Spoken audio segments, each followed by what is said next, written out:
நீ சாட்டர்டே இல்லனா எப்படியோ ஒரு நியூ மிஷினை பத்தி வீடியோ போடுவீங்கன்னு தெரியும். அதான் என்னன்னு பார்க்க வந்தேன். ஆமா தம்பி, உங்களுடைய எதிர்பார்ப்பை பூர்த்தி செய்யும் விதமா நம்மளுடைய பயனர் பில்டிங் எக்யூப்மெண்ட்ஸ்ல வாரமா வீடியோ போடுவோம். அது உங்களுக்கு நல்லாவே தெரியும். இன்னைக்கு புதுசா இன்னோவேட்டான ஒரு மிஷினை பத்தி தான் நம்ம இந்த வீடியோல பார்க்க போறோம். நம்மளுடைய பயனர் பில்டிங் எக்யூப்மெண்ட்ஸ் பவர் டூல்ஸ்ல இண்டக்ஷன் 300i அப்படின்ற மிஷினை பத்தி இன்னைக்கு பார்க்க போறோம். இதனுடைய ஸ்பெக் வந்து பாத்தீங்கன்னா சிங்கிள் பேஸ் 230 வோல்ட் 3 kVA. இதனுடைய இன்புட் கரண்ட் ரேஞ்ச் வந்து பாத்தீங்கன்னா வைலான் ரன்னிங்ல வந்து உங்களுக்கு 18 amps மட்டும் தான் எடுக்கும். அவுட்புட் கரண்ட் ரேஞ்சுன்னு பாத்தீங்கன்னா உங்களுக்கு 20 to 200 amps வரைக்கும் எடுக்கும். உங்களுக்கு மோஸ்ட் ப்ராபபிலி பவர் வந்து ஜாஸ்தி எடுக்குமா, ஹீட்டிங் எலிமெண்ட் எல்லாம் வச்சு நம்ம பண்றோம் சந்தேகம் உங்களுக்கு பெரும்பாலும் இருக்கும். அதுவெல்லாம் இல்ல. காரணம் என்னன்னா, இது வந்து inverter based IGBT electronic circuit board உள்ள இன்பில்ட் பண்ணதுனால உங்களுக்கு வந்து 50% பவர் எஃபிஷியன்சி. டியூட்டி சைக்கிள்ல நீங்க மெஷர் பண்ணீங்கன்னா 60% டியூட்டி சைக்கிள் மட்டுமே தான் எடுக்குது. ஏன்னா இது சிங்கிள் பேஸ் ஹோம் கரண்ட்லயே யூஸ் பண்ணக்கூடிய ஒரு மிஷின். உங்களுக்கு இது ப்ரொடெக்ஷன் கிளாஸ்னு பாத்தீங்கன்னா IP21 அருமையா வந்து உங்களுக்கு ப்ரொடெக்ஷன் கிளாஸ் இது கொடுத்திருக்காங்க.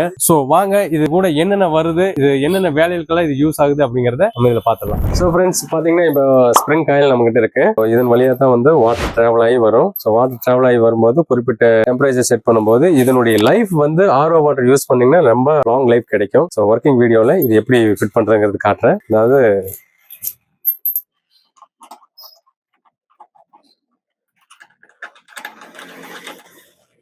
அவ்வளவுதான்.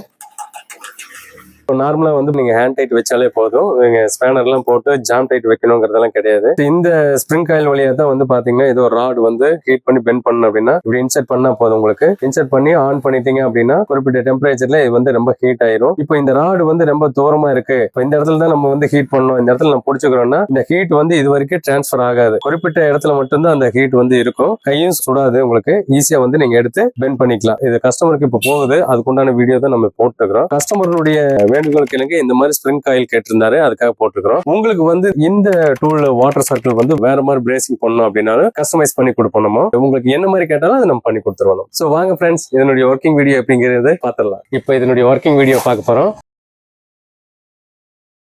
இது வாட்டர் கூலண்ட் யூனிட். இதனுடைய கனெக்ஷன் வந்து கொடுத்துருக்கோம். இது மெஷின், இதனுடைய கனெக்ஷன் கொடுத்துருக்கோம். 3 பின் பிளக் பண்ணிக்கிறோம். இப்ப பாருங்க ஆன் பண்றோம். சோ இது வந்து ஆன் பண்றதுக்கு முன்னாடி இதுல வந்து வாட்டர் வந்து ஃபில் பண்ணிக்கங்க. 6 லிட்டர் வாட்டர் வந்து நீங்க இது ஃபில் பண்ணிக்கணும். நீங்க இந்த வாட்டர் ஓஸ் இருக்கு இல்லையா, எங்கேயாவது லூஸ் கனெக்ஷன் இருக்குதான்னு பாத்துக்கங்க. ஏன்னா ஆன் பண்ணணும்னா எங்கேயாவது லீக் ஆயிர போகுது. எல்லாம் பக்காவா செக் பண்ணி பாத்துக்கங்க. நம்ம இங்க இருந்து எந்த மிஷின் போனாலுமே ஒரு முறைக்கு 2 முறை செக் பண்ணிட்டு தான் இங்க இருந்து டிஸ்பேச் ஏரியாக்கே போகும். நம்ம வந்து இது 3வது முறை வந்து டெஸ்ட் பண்ண போறோம். ஆன் பண்ண போறோம். பாருங்க ஆன் ஆயிடுச்சு. வாட்டர் சர்க்கிள் ஆகிறது உங்களுக்கு தெரியும். ஸோ இது வழியா டிராவல் ஆகி போயிட்டு இருக்கு.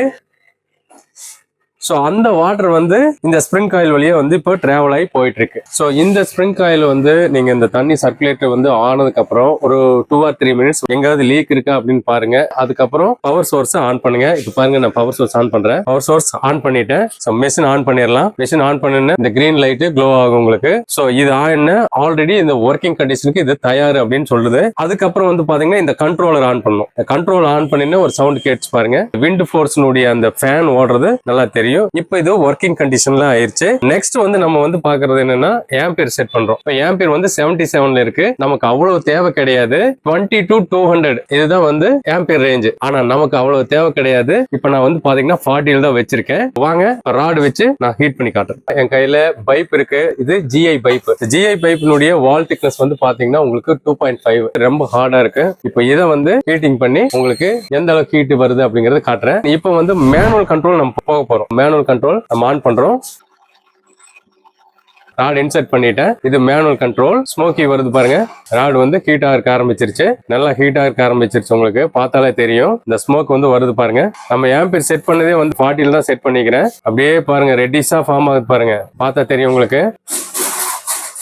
இன்னைக்கு வீடியோல வந்து பாத்தீங்கன்னா பயனியர் இண்டக்ஷன் ஹீட்டிங் பிரேசிங் மிஷின் தான் பார்த்தோம். இது வந்து 3 kVA தான். நம்ம கிட்ட வந்து பாத்தீங்கன்னா பேசிக் 3 kVA 5 kVA 10 kVA இந்த மாதிரி 3 மிஷின்ல இருக்கு. இது வந்து நம்மளுடைய கோயம்புத்தூர் பயனியர் பில்டிங் எக்யூப்மெண்ட்ஸ் அண்ட் பவர் டூல்ஸ்ல மிக மிக குறைவான ரேட்ல கொடுத்துருக்காங்க.